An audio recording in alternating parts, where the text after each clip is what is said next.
The plus adjective, the plus adjective থাকলে plural common noun হয়। যেমন আমরা জানি রিচ, ধনী, সো রিচ বলা যায়, সুতরাং রিচটা হচ্ছে কি অ্যাডজেক্টিভ।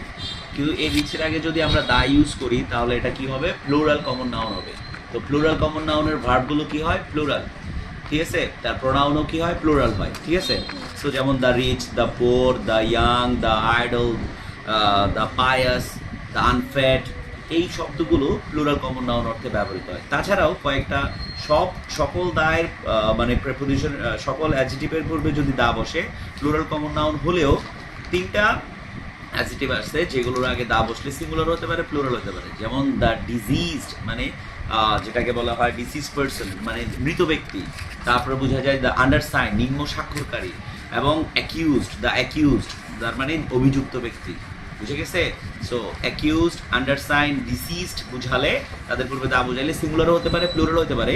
কিন্তু মোটামুটি বাকি সকল অ্যাডজেক্টিভের পূর্বে যদি দা ইউজ করা হয় এবং পুরো একটা জাতিগতভাবে অর্থ প্রকাশ করে তাহলে সেটা প্লুরাল কমন নাউন হবে।